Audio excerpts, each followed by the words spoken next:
let's talk specifically about theater as a practice, okay? Theater is a profession, but it's an art. It's also sort of a craft in a way. Even when you're talking about something like acting, there are certain sort of nuts and bolts things to being an actor. For example, as a film actor, there are certain just practical technique things involved in being able to hit a particular mark where you are in a particular camera shot and being able to repeat that action over and over again so that you aren't watching where you're standing, but you're really concentrating on what you're doing. So that's got a craft aspect to it. Being on stage, being backstage, as you are maybe aware. What's your first name? Allie. Allie. You know, you want to be aware of things like sight lines. Am I visible to the audience? Okay? And how to move around backstage without having to be like, oh my God, am I visible to the audience all the time? You sort of get a sense of what sight lines are. That if you can see the audience, they can see you. Okay? Just ways that sight lines are laid out. That's important when you're running around backstage.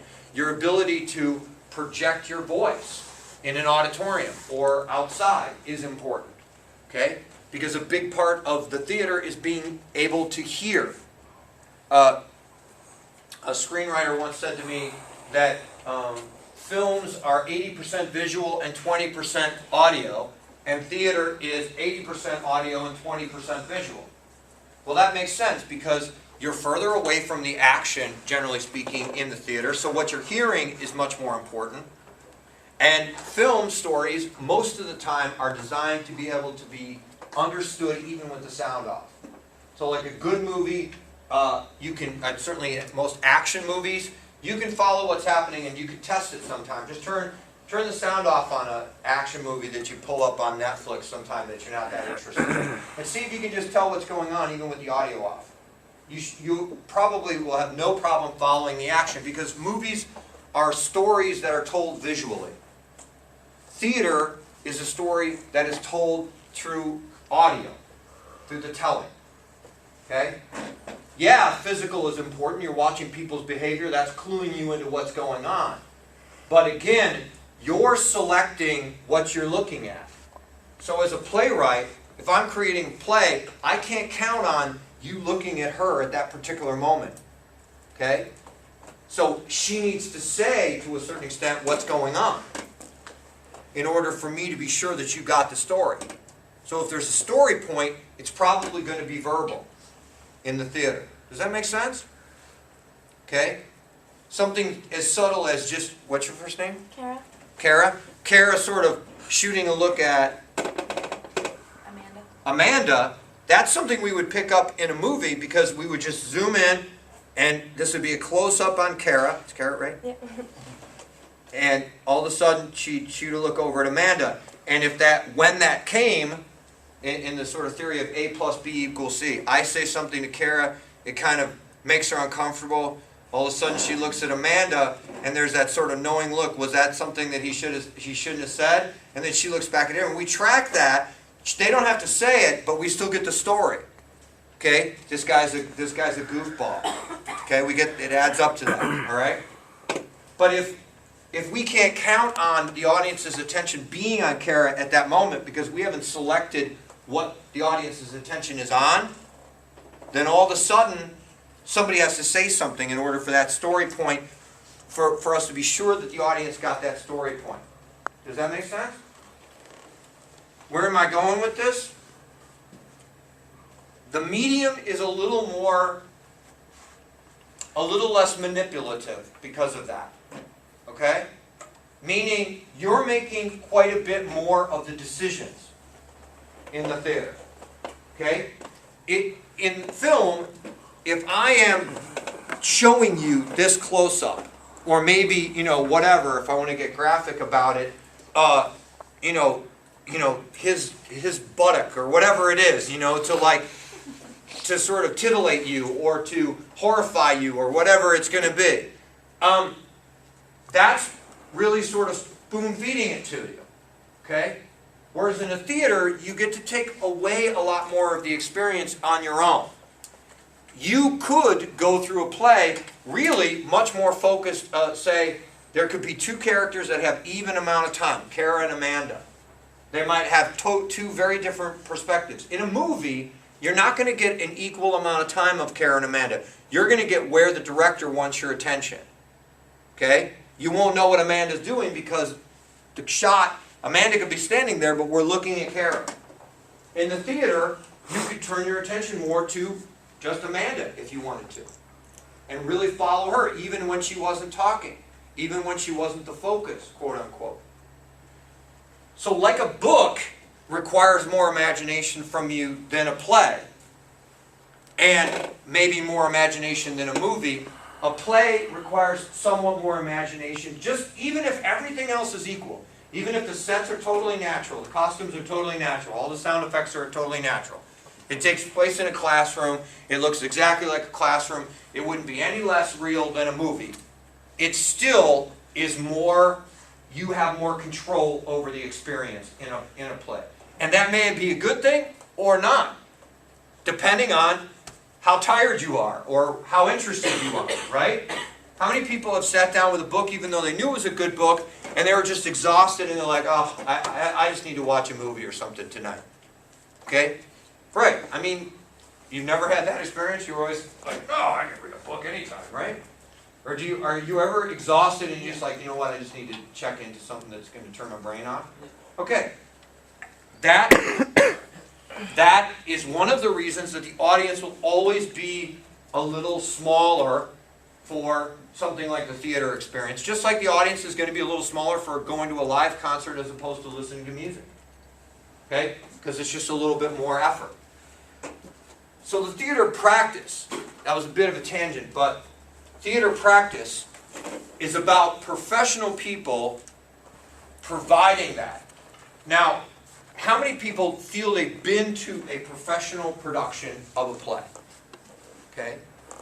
All right, I'm going to zoom in over here because we haven't talked to you yet. What's your name? Nick. Nick? It wasn't a play, but it was the Rockettes in New York. Mm-hmm. And Professional production? yeah, Right. And you've been to one too? Yeah, a few. And what was that? Spring Awakening in Boston. Okay, so that was a musical that you saw.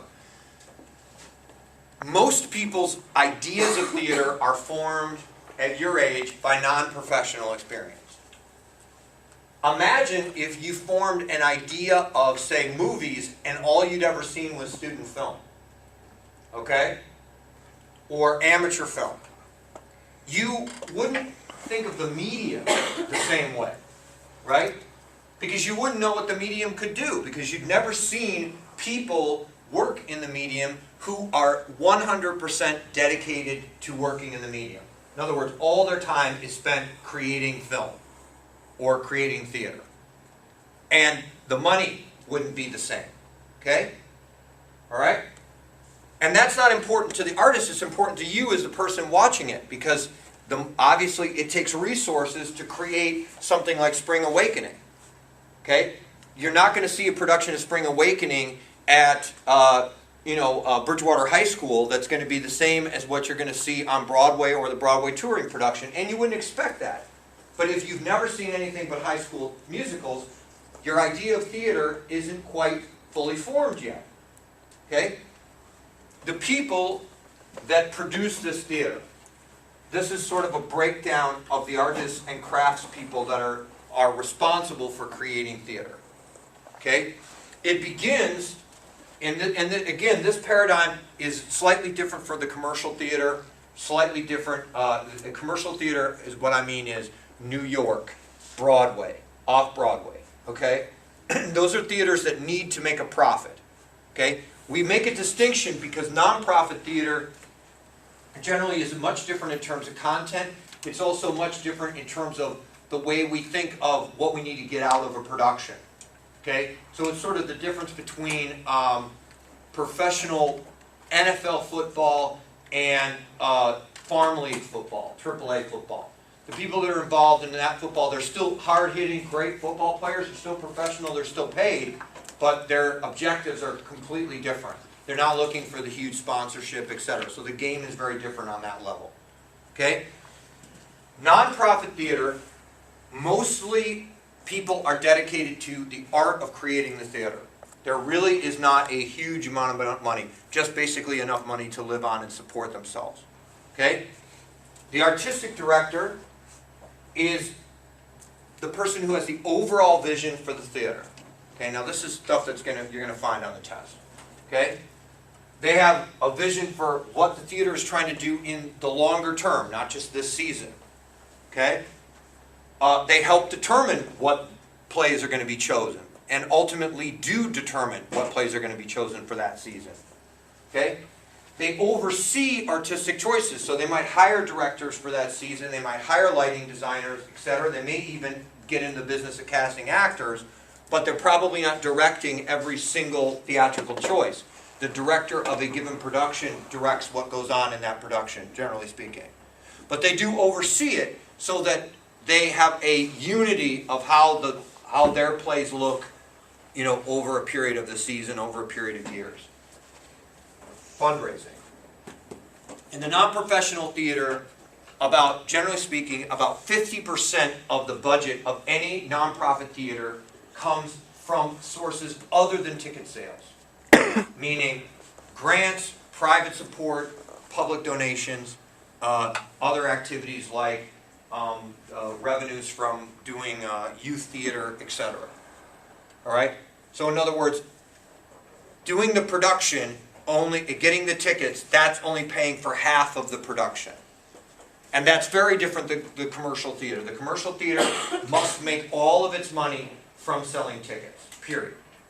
Okay? You give a private donation to a commercial theater, that's not a donation, that's you investing in the play. And you expect to have that money back. Unlike if you donated money to, say, Syracuse Stage, you donate money. Now, how many people have some experience with some sort of nonprofit organization? A church group, the civic organization, something that you've done one way or the other. Give me some example of a nonprofit organization other than... There's this thing called RAC, and we made like educational movies for like to be shown in like high schools around. Okay, so anything that you're doing, and basically the main idea is that it sort of provides a public good, and you're not looking to make a profit off of it, and you're getting some donations from other places. That is what regional theater is in the United States, and that's, when we talk about theater, generally that's the model we're talking about. So the managing director is managing the theater itself, the house, which is where the audience is, and all of the things that the audience is experiencing. The administration staff that actually administers not just the show, but the building. And then the technicians, again, that are running the show. All right.